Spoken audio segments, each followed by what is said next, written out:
Every year, 2 billion Muslims fast for 30 days. They stop eating, stop drinking, stop intimate relations from dawn to sunset. They pray more, read Quran more, give more in charity. And then Ramadan ends, and within days, most people return to exactly who they were before it started. Ibn Arabi watched this pattern and asked a question nobody else was asking. Why does a month of intense worship leave most people unchanged? Why do people cry in Taraweeh and lie in business by morning? Why does Laylat al-Qadr pass over millions of people who were awake and praying without them feeling anything? His answer was devastating. Most people fast with their stomachs, but not with their souls. They follow the outer form of Ramadan while missing the inner reality completely. And the inner reality, Ibn Arabi discovered, is so profound that if even one person in 1,000 understood it fully, that single person's Ramadan would transform not just themselves but everyone around them.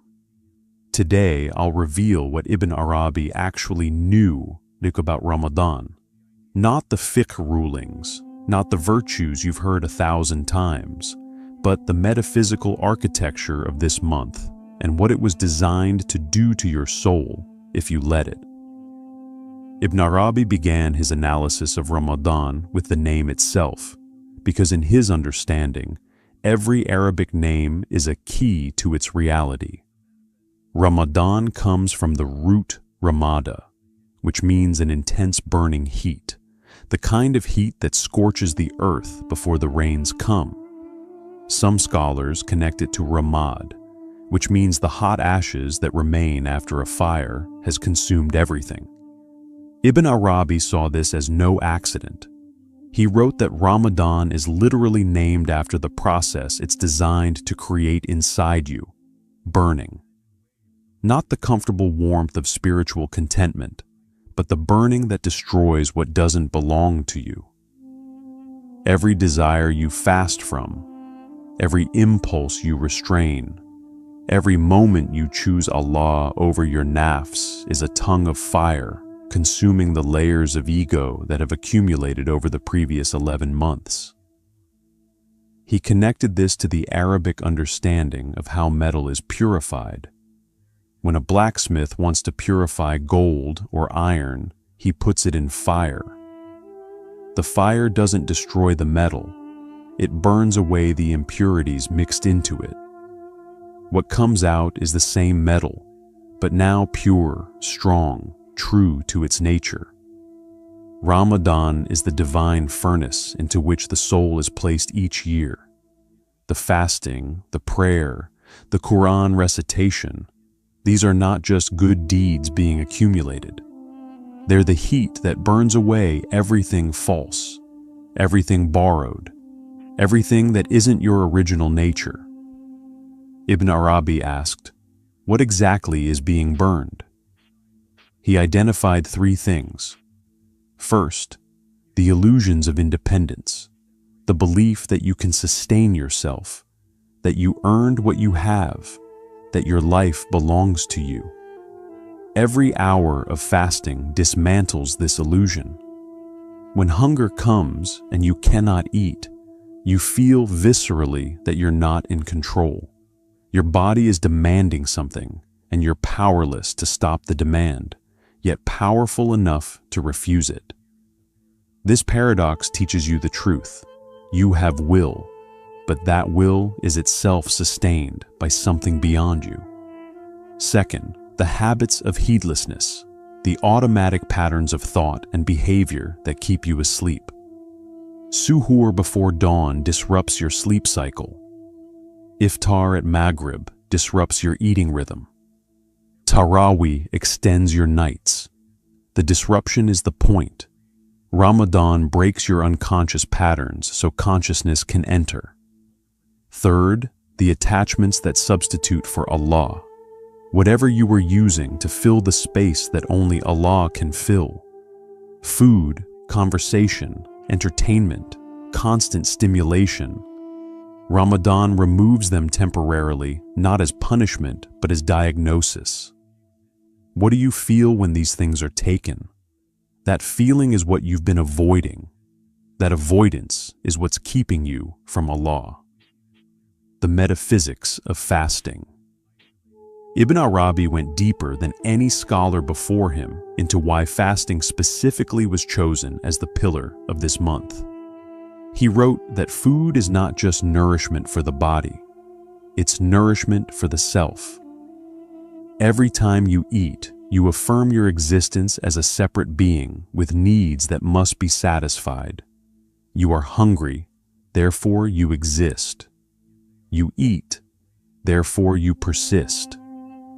Food is the most constant daily affirmation of ego, but fasting says no, you are hungry, and yet you choose not to eat.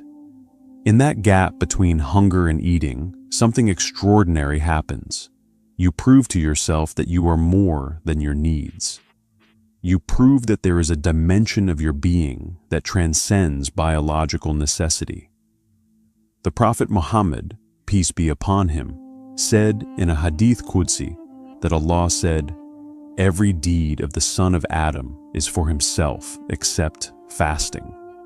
It is for me, and I will reward it." Ibn Arabi meditated on this for years. Why is fasting uniquely for Allah? Because every other act of worship involves doing something. Prayer involves movement, words, positions. Charity involves giving something. Pilgrimage involves traveling somewhere. But fasting is pure non-doing. It's the absence of action. You're not giving Allah something. You're removing your own self-assertion from the equation. And in that removal, a space opens. Ibn Arabi called it the holy vacuum that Allah himself fills. You empty yourself of self, and Allah's presence rushes in to fill the emptiness like water filling a vessel. This is why the experience of hunger during Ramadan is not meant to be suffered through with gritted teeth. It's meant to be witnessed. Each wave of hunger is the nafs crying out, "I need, I want, I must have." And each time you observe that cry without obeying it, you're developing the most fundamental spiritual capacity there is. The ability to witness the self without being controlled by it. You're practicing the highest form of zikr, not remembering Allah while comfortable and full, but remembering Allah while your own body is demanding you forget everything except its need. He also unlocked the secret of why both eating and sexual relations are forbidden during fasting hours. These are the two most powerful forces that pull human consciousness into pure physical identification. When you're eating or engaging in intimacy, the divine dimension of your being can't be accessed because the body is fully claiming your attention. Ramadan creates 30 days of heightened distance from these states, not to make them haram, they're halal, but to show you that you exist beyond them. If you can spend a month operating at a higher frequency than your body's demands, you discover a self that isn't defined by those demands. This discovery is the beginning of real freedom. Laylat al-Qadr, the night of divine deployment. The most extraordinary aspect of Ibn Arabi's teaching on Ramadan concerns Laylat al-Qadr, the night of power. Most people understand it as, pray intensely on the odd nights of the last 10 days, especially the 27th. Ask for everything you need. Collect the reward equivalent to 83 years of worship. Ibn Arabi understood something categorically different. He analyzed the name Qadr precisely. It means power or decree, but more specifically, it means precise measurement, the exact right amount of something in exactly the right proportion. Ibn Arabi wrote that Laylat al-Qadr is the night when all divine decrees for the coming year are deployed into reality. Not created, they're written in the Law al-Mahfuz from eternity, but specifically transmitted from the heavenly realm into the earthly realm through the angels. He wrote in Fusus al-Hikam that this transmission works like water being poured from a higher vessel into a lower one. The angelic intelligence carries specific portions of divine mercy, provision, guidance, healing, and trial into the consciousness and circumstances of every human being on earth. The question Ibn Arabi asked was, "How much of this divine transmission can a person receive?" And his answer changed everything. He said the soul functions like a container during Laylat al-Qadr. The angels arrive with an ocean of divine blessing to pour into you, but your container has a size. That size is determined by the purity and expansion of your heart at that specific moment. A heart contracted by ego, distracted by dunya, numbed by heedlessness, can receive very little. A heart expanded by 30 days of fasting, prayer, and remembrance can receive vastly more. This is why the entire month of Ramadan exists, to expand your heart's capacity so that when Laylat al-Qadr arrives, you can receive the maximum possible transmission of divine blessing and guidance. Ibn Arabi added something that scholars have debated ever since. He said, not everyone experiences Laylat al-Qadr on the same night. The Quran says it's one night, but one person's night falls on the 21st while another's falls on the 27th and another's on the 29th. Why? Because Laylat al-Qadr is not just a calendar event. It's the intersection of cosmic timing with individual readiness. When your heart reaches a certain degree of purity and presence, that's when the night descends for you, specifically. Two people praying side by side in the same mosque on the same night. One experiences Laylat al-Qadr and the other doesn't, because one's heart was ready and the other's wasn't.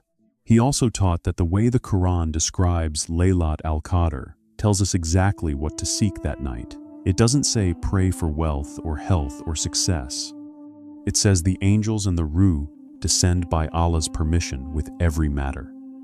Every matter means the blueprint of your soul's journey for the coming year is being downloaded. Instead of making lists of dua requests, Ibn Arabi recommended spending Laylat al-Qadr in complete surrender and receptivity, not asking but opening, not demanding but receiving, not filling the night with your words but creating the silence in which Allah's transmission can land without interference. Ibn Arabi explored why Ramadan is specifically the month of Quran, when the revelation first descended.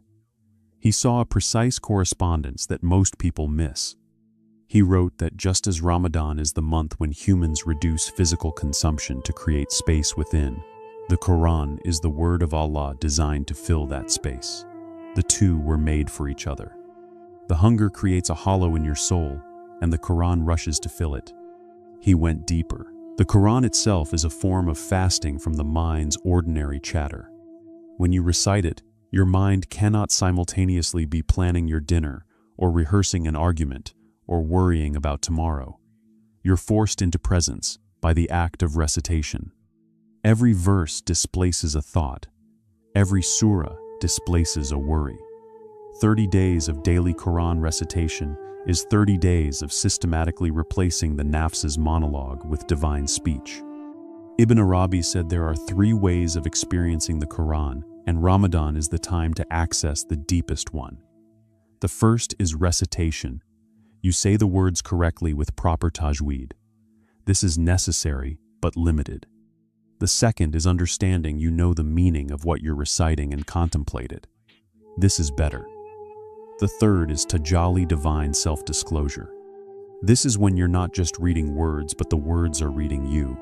When you're not learning about Allah, but Allah is revealing Himself through the text, directly into your consciousness.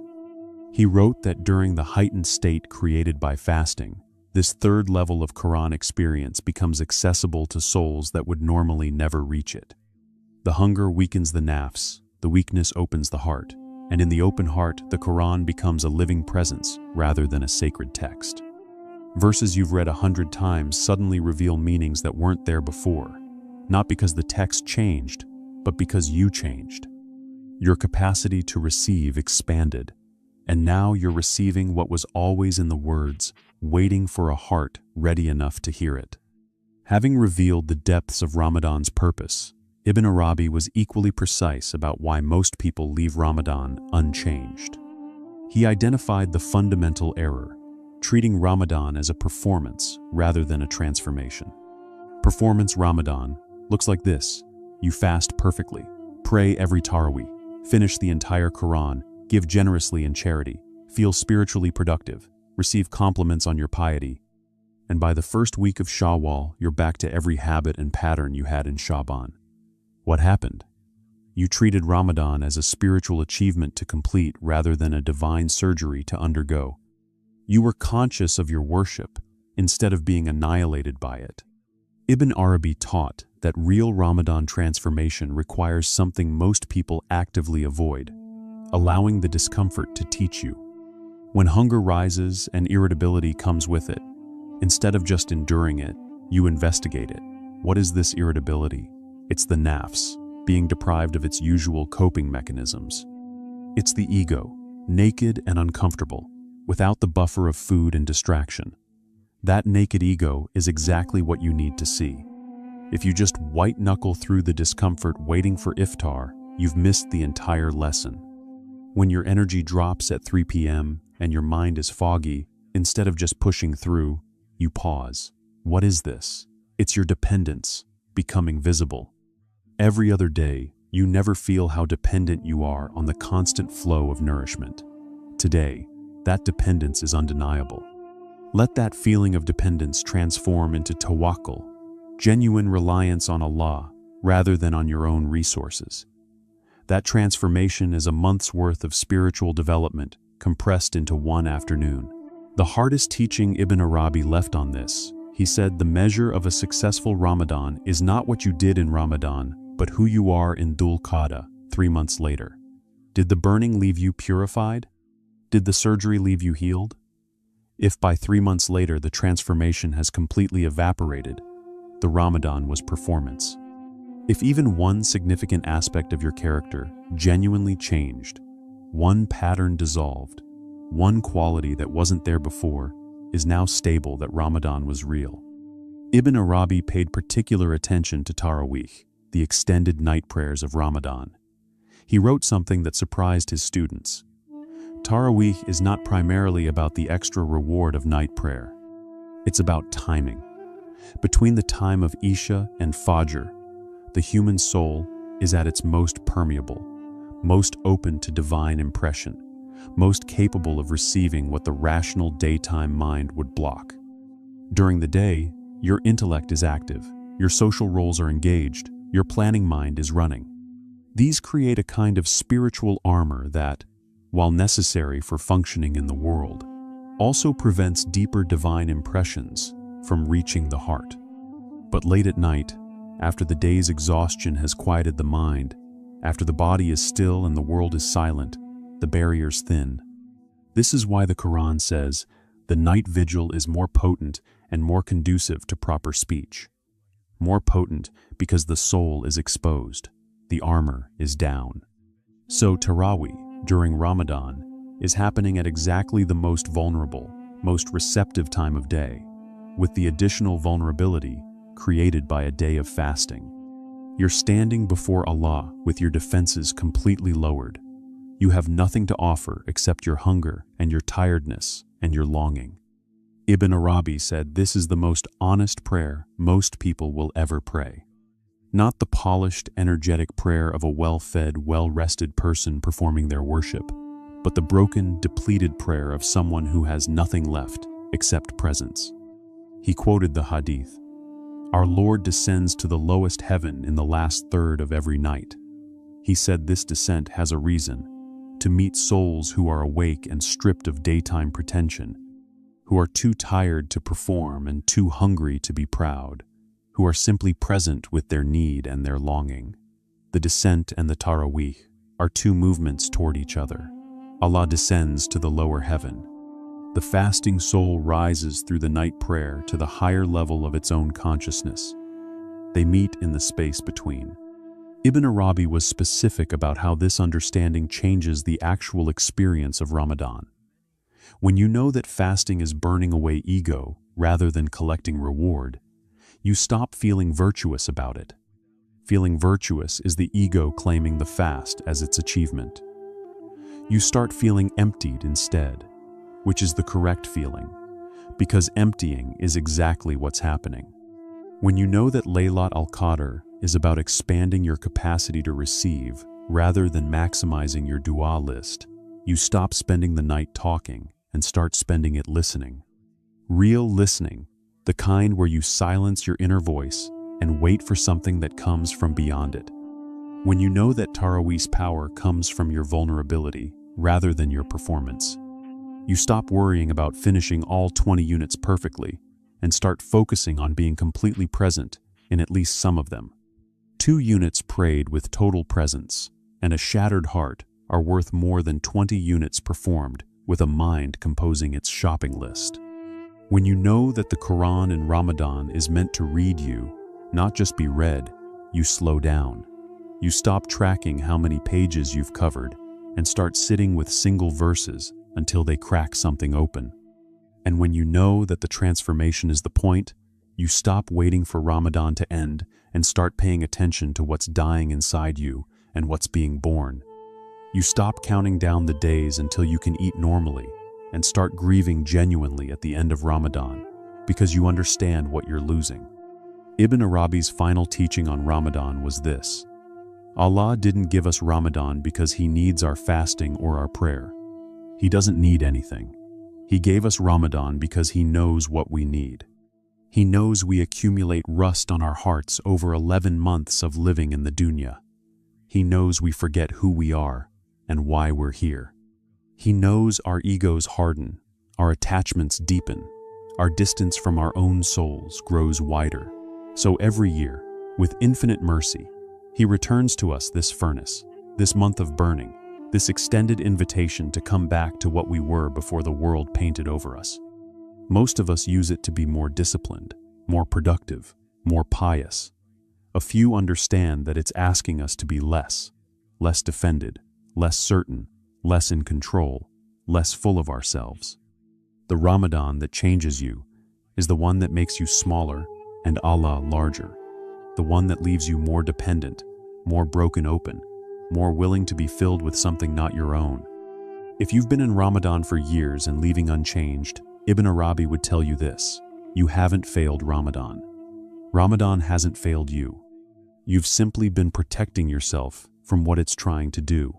Stop protecting. Let the burning happen, because the ash it leaves behind is not loss. It's the pure substance of what you actually are, finally visible after everything false has been consumed.